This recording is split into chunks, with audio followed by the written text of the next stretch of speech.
Welcome to the Solar Coaster, a renewable energy themed talk show right here in lovely Maui County.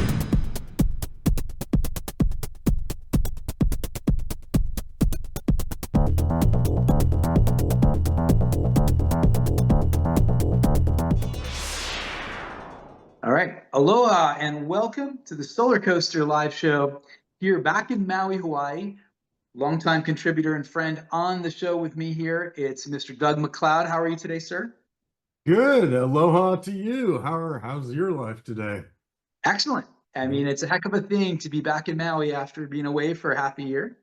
And, I parked it up here in Kalakaua, which is a whole new, beautiful view and actually a really kind of cool little nook in Maui. So I've really enjoyed getting to live in some different little spots around Maui over the last year or so. And this is probably top of the list, man. I'll tell you, you can see everything. You can see Lanai. I'd open it up, but it's so bright out there right now. But you got Kalākaua on the left. You got Lanai right across. You can see all West Maui. You see the windmills, of course. And maybe a tip of Molokai. I'm not quite sure about that, but it's a heck of a view. It's the real kind of Maui County view. So love being back and love reconnecting with everybody and stuff. But the really big thing that happened, Doug, really was our conversation about what's brewing in the Maui and I should say Hawaii energy scene. So, we talked about this idea years past, and it's something that I'm really happy to hear kind of is taking shape. But why don't you tell us a little bit about what's happening today in Maui, in Hawaii, with Hawaiian Electric, with this new idea? Well, I think that everyone knows that would be watching this, that the fire was in August of 2023 on Maui. And, ever since there's been some level of people thinking about, how can we improve that system? How can we get something that's better for people? And what has, I think, finally come out of it is a feeling that we should make a serious effort at forming an electric co-op. And the reason I think this is happening right now is, yes, because the fires got us all thinking, but also we've reached this moment in time, and you were talking about Hawaii generally. I mean, we've reached a moment in time where the electric rates on Kauai are now effectively lower than the rates that Hawaiian Electric's charging. I'm focusing on Maui Island here. And, that's really not supposed to be, right? I mean, there's supposed to be economies of scale. It's supposed to be that, Maui has more than twice the population of Kauai. So there again, if you say on paper, you'd say that things on Maui should be less expensive. And so the fact that we are now at this moment where the cost of electricity on Kauai is lower than on Maui, it really calls the model itself into question and has you saying, can we just do this on Maui? And the answer, it turns out, is yes, absolutely. And so I guess what I'm talking to you about is the King Kalakaua Electric Cooperative. And, this was in stealth mode for quite a few months, but we're finally able to talk about this. And, it's exciting to me to talk about an effort that has Native Hawaiian leadership, people that do understand finance, and it puts us in a position where you could finally get some control over the cost of electric bills on Maui. I mean, that to me is really the driving force here. Like doing things as a co-op. It may be that you can do the renewable energy faster. It may be that, you could have some programs that are a little more friendly to people. But, when I talk to people and they say, why should we do this? I say, okay, it's pretty simple math here that everyone who's looked at this feels that you have over $1 billion in grid upgrades that are going to be needed on Maui Island to address wildfire risk and frankly hurricane risk too. But everyone's been a little more focused on wildfire, but you end up with a lot of the same results as far as hardening and bigger poles, metal poles, all these kinds of things. And the point is this, that if Hawaiian Electric were to try to pay for these things, it's going to be an incredibly expensive process. And that's in large part because they don't have the same kind of credit rating that they used to. So you've seen in the ledge this year a lot of effort looking at different fixes, securitization, wildfire funds, things like that. But I think we would say that the real fix for Maui, and it would be available for Big Island as well, but this is a fix that's limited to areas that are designated as rural. And so it's not just that we're talking about being an electric cooperative. It's very specific that we're talking about being a rural electric cooperative, that has a specific meaning, and it gives you access to a particular pot of funds.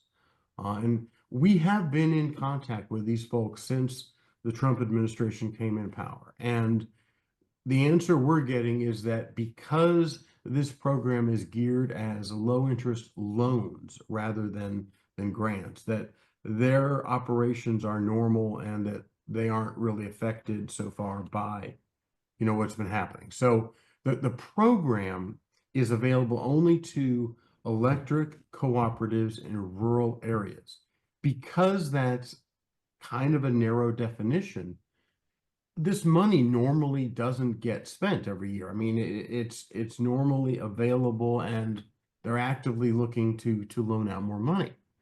I mentioned earlier that we're talking about spending $1 billion here and more. That's kind of a minimum to, if you look at what a lot of people are talking about. Now, if you were to fund that at the kind of rates available to electric co-ops, we're talking about currently about 4.5%. And we're talking about very long-term loans. For the utility today, even if they are able to keep selling some of their assets and doing things to stay afloat, it's almost impossible to believe they could do this for less than 7-8% interest, even if they, are able to keep saving things. And over $1 billion, the difference between what you can borrow at through these rural utility service loans and what Hawaiian Electric could borrow at, it's enormous. Again, if you're a math nerd, we're talking about 250, 300 basis points. So that's, on $1 billion, 30 basis, we're talking about $30 million a year. Maui Electric, in its good old days, only made about $20 million a year. And that money was traditionally set up the chain to the folks in Honolulu. So what we're saying is that just the savings of doing the same things that they would want to do, by being able to do them with access to this sort of low-cost money, every single person on Maui would benefit. And the size of the savings are very meaningful. Again, just to start with, at least, 30 million a year compared to what you'd be spending. And then we wouldn't be, having a profit the same way. And if folks wonder how this works with co-ops, basically the net profit is called patronage in co-op world. And so you create this net money that's left after your expenses, and over time the co-op pays back to the owner. So as a co-op member, you're a bit like a shareholder. You technically, the way this works is you will normally pay $100 to become a member of the co-op on Kauai. And so then for the rest of your time, needing that electricity, you'll be both a customer paying a monthly bill, but also you will be accumulating this capital account and patronage. So if you move, sell your business, whatever, at some point, there is an asset there that's worth a little money. So years ago, I was in a co-op on the mainland. This was not energy; it was actually ag related. But when we got out of the dairy farming business, we received a check for like $12,000 as just our co-op membership interest coming back. And I so, see. it does accumulate over time. And so when we tell people, like, why would co-op be a good thing? Well, focus for me is probably short term, we can control costs. But also in the long run, some people may in fact, get some level of money back that you'd never get from the regular electric company, right? I mean, you're never going to Isn't get. that amazing? Yeah, Yeah. Doug, this is thanks for that because I hadn't gotten around to that level of understanding yet, even in this conversation. What was the term you called it? Was it patronage? Patronage. Patronage. It Patronage. sounds strange, doesn't it? But that actually is the term you'll see them use, and that's what it means in this case. Basically, That's is great. yeah. What I find interesting about this, there's so many layers to this, but really just on the very kind of starting point of it, one of the things that became clear to me over the last 10 or 15 years of being in energy and the renewable energy world out here in Hawaii and Maui specifically, and then at the different conferences around the world, a lot of us get excited about a lot of technology. We get excited about finance. We get excited about opportunities, and it's kind of gets geeky. It kind of gets a little, maybe esoteric's the word. We get in the weeds pretty easily. We're happy there sometimes. Mhm. But one of my good friends said to me, he said, Josh, he's like, really, all that regular people care about is that they have a low cost of energy. It's all they care about. Because I would tell them about all this different stuff, and they'd be Right. like, "I can Right. see you're enthusiastic about it, Josh, but not everybody gets enthusiastic about all that stuff." So it was really about controlling the cost of energy. And one of the exciting things that I heard from this is that simply the cost of capital delta, the difference in the cost of capital between what the utility, meaning Hawaiian Electric, can achieve right today, and then what a co-op under this new rural utility loan program is just that alone is a significant difference that kind of outpaces even the profit margins of Maui Electric in the past, right? Before we Right. even get into how profits are kind of designated and margin and all the different expenses that kind of add on to that. So it's like just the cost, the opportunity for savings is pretty substantial, and that could really result in a lower cost of energy. Simply put, to the ratepayers throughout Maui County. And then we're not really looking into some crystal ball either, because we have this precedent of another outer island smaller than us, Kauai, over the last 22 years has done this experiment of a Right. co-op in Hawaii. Right. And recently, as of 2023, if I'm not mistaken, rates dipped down substantially below that of Hawaiian Electric. And so we have I think you had said at the recent RE Plus conference in Waikiki, I remember you said this phrase, you said, I think KIUC is taking a well-deserved victory lap. That was what Doug said to me. And I thought, yeah, that's amazing. We don't have to say, is this possible? It is. It's been proven. It's happened. It's there. It's done. Everything you just said, completely agree with. The only thing I would just quibble with is you said Maui County, and our intent for the co-op is Maui Island. The folks on Molokai have done so much, and the Lanai situation is a little different. So that's the Yeah. only thing I would say is that the focus of the King Kalakaua co-op is just Maui Island. But you're just exactly right. I mean, why can't we do this? The folks on Kauai are good folks, but they're not superheroes. I mean, they did this by just paying attention and sticking to a basic plan. And there's no reason we can't do the same on Maui, and yeah, especially Yeah, if and I they can would help see. us, I mean, the Well, it folks sounds on like there's a lot. Kauai. It sounds like there's a lot of goodwill, a lot of camaraderie, a lot of shared mission. So we're certainly going to be looking more closely, potentially over time in subsequent shows at Kauai Island Utility Cooperative. We have done a number of shows. I'm going to say maybe 3 or 4 shows over the last years, and we've always been kind of, in a sense, mesmerized by what they were working on, whether it was some of their huge solar battery projects, whether it was different ways they organized things, whether it was just cool staff that they had, or at one point they were working on that big PSH, the pump storage hydro project. That one didn't go through, but there's all these amazing things that they seem to be kind of pioneering out there. And I understand at the moment they're actually 57% renewable energy, if we can just say it as simply as that. And according to Brad Rockwell, another interview we did at RE Plus Waikiki, Honolulu, said that they were on the cusp of some very big projects that could take them upwards of 80%. And that really is another area that they're excelling at in a much more rapid pace. And we know, being inside of this industry, how many hurdles and landmines and problems we've seen in the rollout of renewables. Every time we think we got to beat, something new creeps up, and then where we go, it's like, what did they say? 2 steps forward, 3 steps back. It feels so much like that, in this in our world of trying to get renewables out there. So there's a lot of success we're seeing from afar over here. When we look over at Kauai, we're going to learn about that. Yeah, and I mean, I think they kind of repeat their model. An awful lot of their businesses with AES, but if it ain't broke, don't fix it, I think has been their approach. You have big PV and you have big lithium ion batteries, and it's working. It's working. Yeah.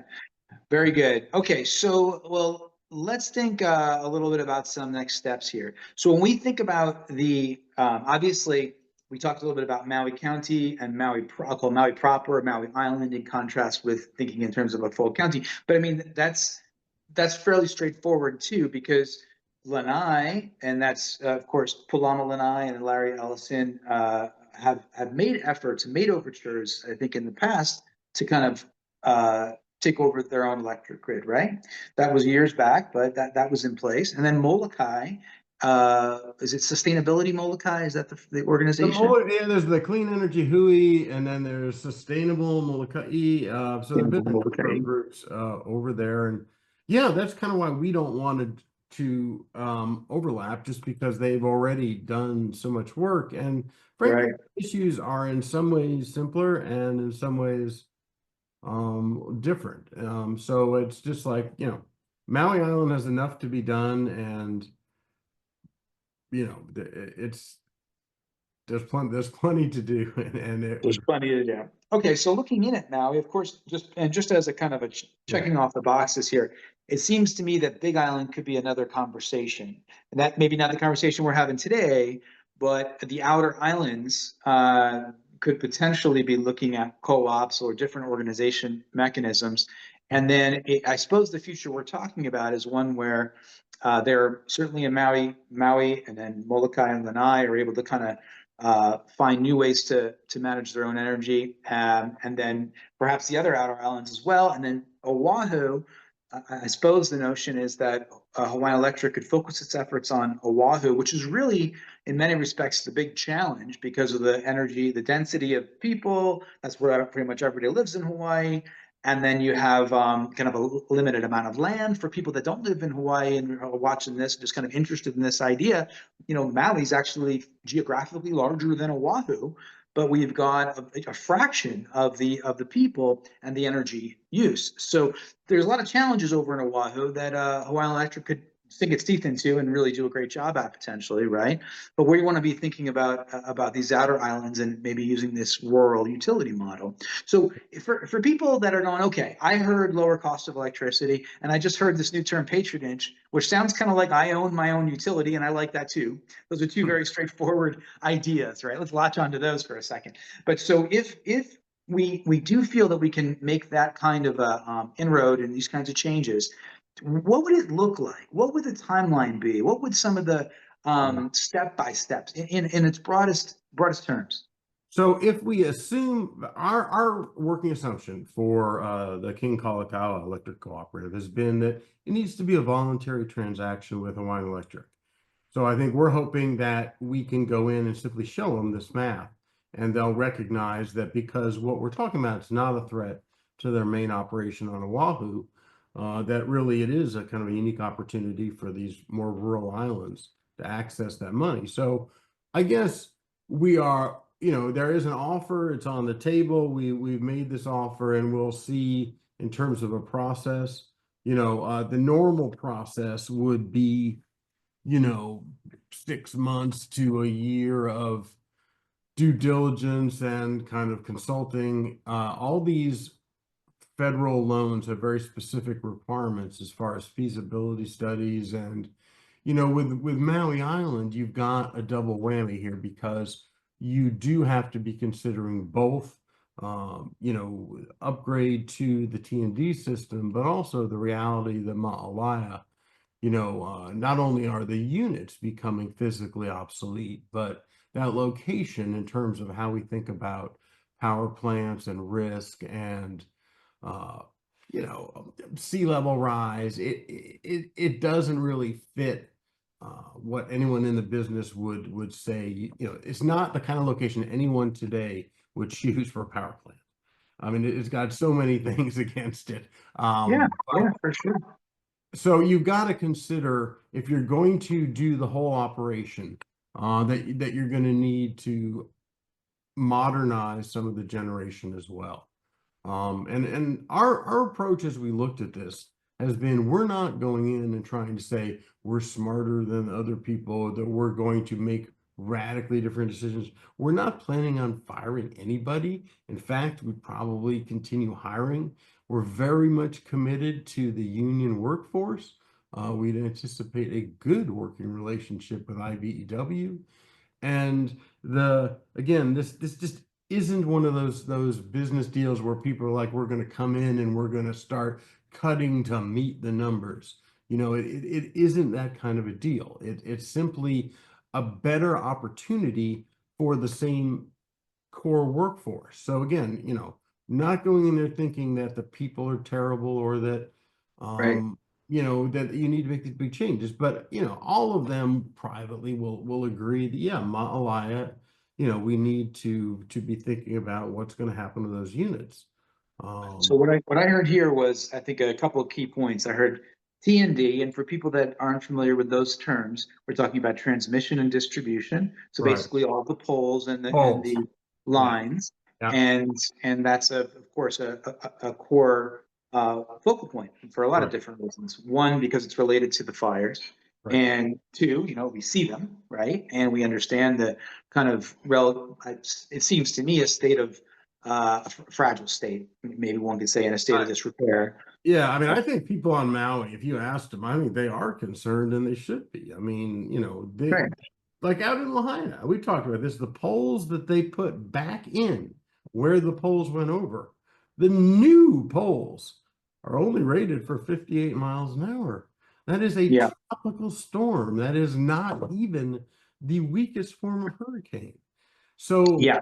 I do feel like if we had a co-op, it really would allow you to focus on just Maui Island, and allow people to kind of say, hey, where do we really need some higher wind speed rated things? Because Mhm. when we're counting on kind of these transmission lines between point A and point B, and there's not a microgrid at point B. If that's your situation, these wooden poles are probably not going to be a path that works long term. Yeah. So we also talked about generation. We'll talk about that, I suppose, a little bit as well. And there's these two main generation facilities, one in Mahalaya and one in Kahului, that have to be changed. Have to be, it's a decommissioning schedule is already in place, right? Yeah. But in terms of the T&D side, that's kind of the transmission distribution side. That's kind of an interesting thought, because when we think about these kind of main drivers of why the public may support this type of an idea of a co-op, I think saving money is one thing. I think the idea of owning our own energy is potentially another. But the idea of how do we make decisions about our own safety? Right. And That's the a big people know, one. right. And people know, like, when people live in West Maui, they understand that, not all these places on the map are the same. And if someone's just sitting in Oahu, they may not know much difference between Honolulu and, Shark Pit and all these different places Right, on West Maui. right. They have no clue. We got to remove the disconnect Yeah. from what the reality is on island, and it needs to be, I would think, real time. And then imagine if we're looking at these polls and we're not looking at them in a sense, that's a company that someone is managing from afar. Of course, but we're looking at it saying, this is our energy, and to me that looks a little sketchy. Whatever that is, I'm no Yeah. expert. But hey, did you see this? It's like maybe you feel a little more engaged when you're part of that organization potentially. So I love the idea of collective kind of ownership, collective kind of responsibility, and then also stewardship. I'll use that term because we just we want to feel safe, We want this energy grid to be stewarded and taken care of, and rebuilt in a manner that ensures our safety. I mean, that's a no-brainer, right? So I would yeah, think so, but I mean, what actually happened on Maui, right? I mean, people basically have just accepted that the utility is just rebuilding what they had there, and then everything else is off on these longer term plans. And we'll see. I think again, when you say why should someone on Maui care about having a co-op, it's that ability to say we're not planning for Oahu. We're not planning for all these other things. We're just trying to, just focus on yeah. what's happening here. And there's Yeah, plenty and you to said do. you said another thing. This idea of the people that are in the utility. So like the Hawaiian Electric is one of, if not the largest companies in Hawaii, if I'm not mistaken. And so it's kind of interwoven, like everything else in Hawaii, it's all interwoven, right? And we're all part of the same fabric of this thing. We're ratepayers, and either a family member or a friend works for the utility, and then many of us are shareholders, right? So you've got a kind of trifecta of engagement with the utility in those ways. So there really is not, in a truest way, there really isn't an us and them out here the way there can be in other places. We're kind of all mixed in this kind of fabric is the way I think about Hawaii in general. But it's what I liked that I heard from you a second ago was that we're not looking to replace the workforce and make huge changes, but rather to take what we already have, and everyone stays, in the can continue to participate in the roles that they're already in all likelihood. Yep. And so it's not like a huge 180 shift in a totally different direction. It's like we're just going to get less expensive money to make decisions that are kind of, let's say, better for the community. And then we're going to work together to achieve these goals in a way that we're thinking about our own interests here in Maui, not distracted by other islands. So in a sense, that's a kind of a really straightforward value proposition. It is, and we don't need to send a stream of profit off to another island. So those That things helps. all coming together, it does make sense, and I think that's why so many people have been willing to donate time and see what could happen here. No one's collecting a salary on this effort. And by the way, if you wonder how it's worked traditionally for KIUC, they get Yeah. $150 stipend for their board members to show up for every meeting. And the current pay package for the Hawaiian Electric directors is, I think, 200,000 in cash plus a substantial stock award. So you can see Whoa. a big difference in how people are thinking between $150 a meeting and let's say Right. 100,000 a year. So Right. again, yeah, keeping it local, keeping it focused on Maui, there are opportunities here for something to be a good outcome. Yeah, Gotcha. yeah. Well, it's a good starting point here to get kind of I would say, the basic kind of foundational understanding of this opportunity in front of us. Now, this isn't what do they say? Opportunity. Opportunity is not a lengthy visitor, is another phrase we can use, right? So there's a moment of time, there's a window of time, one might say, in front of us. Can you help us understand, the importance of what's in front of us and what kind of time frame we might have to work with, or what I are some of the think, hurdles, or yeah, I mean, I think that if you say overall, thinking about the utility, what's been the single overarching issue for the last year and a half, it's whether they will need to file a bankruptcy proceeding. And, all these efforts, so far, what we're talking about is trying to help them in a voluntary context where they've made commitments to pay these chunks of 500 million at a time for 4 years to resolve the wildfire claim. So they need to come up with 2 billion in cash. They've now got the majority of that, kind of lined up plans for it, but not all. And so this would be an opportunity for them to do a voluntary transaction, help keep them out of, bankruptcy. And that's one way this could happen. There is still a scenario where, I mean, let's imagine this, right? And God forbid, I truly hope this doesn't happen. But if there's another wildfire, on Maui, it'd be almost impossible to see them surviving another one without bankruptcy, unless some of these things at the state level that are being considered, really come to fruition. But so again, our starting approach is a voluntary transaction to help keep them from needing to go through any kind of bankruptcy. So the starting point for us is to match their plan. But the other way this could still happen, even if they were to say no to a voluntary transaction, which of course we hope they don't do, but if they were to say we aren't going to talk to you now, the fact remains that if they then ever had to go through any sort of a bankruptcy proceeding, that you could buy these assets out of bankruptcy. So those are the two paths, the voluntary path or the approach to the bankruptcy court and purchase assets.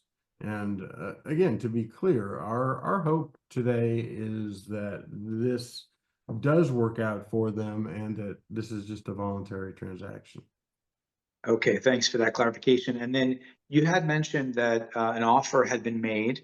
And can you tell us a little bit about that? It sounds like there's some key communication that's already begun. I mean, I can say this at this point. The first few months of the co-op were a stealth mode situation, but there is an offer on the table to Hawaiian Electric to purchase. It's limited to the assets on Maui Island, but it's not done as an a la carte menu. I mean, we're not going around and saying we want that and not this. It's all the assets in a voluntary purchase and funding via the Rural Utility Service. They have given a little bit of initial feedback. At the time we're talking here, I would say there's not a formal response other than, we've got it and there's been a phone call or two. So again, as we sit here today, I don't know what their ultimate response is going to be, but the path we have taken is to start a voluntary dialogue. And again, they have an offer and kind of a suggestion of a path forward, but we'll just see. I'm not completely sure if they're going to be interested at this time. Very good, very good. Thanks for that clarity. And then if I had to ask you if it was possible, if what you saw, like let's say there's a kind of divergence in the road. On the one hand, we stick with what we got and we have the same old, and on the new hand, we have this cooperative form. And what do you think in a few years' time? And I'm not asking you to predict the future, but I'm saying, what could people expect possibly to happen to their rate of electricity, the cost of energy? How could Maui change? What do you see just coming down the road? And once again, I'm not asking you to predict. Yeah, if we just pull this off, what I would see is that Maui doing to Oahu what Kauai has done to us, in the sense that, if we do this right, the rates would stabilize on Maui and within a certain number of years be lower than Oahu. So right now, Oahu has rates that are quite a bit lower than Maui.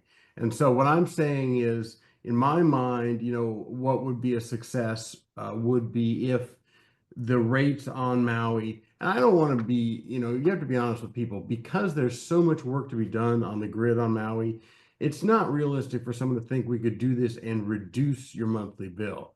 What we're going to be doing here to start with would just be stopping it from getting much worse and, putting it in a position where, when you think about what's the magic formula for KIEC, people don't talk enough about this point of fuel-based energy and non-fuel-based energy. And part of this is simply you can control far more of your costs. When we use solar, most of this money is up front. Everyone in the business understands today that the panels basically, work. They work for 25 years or more.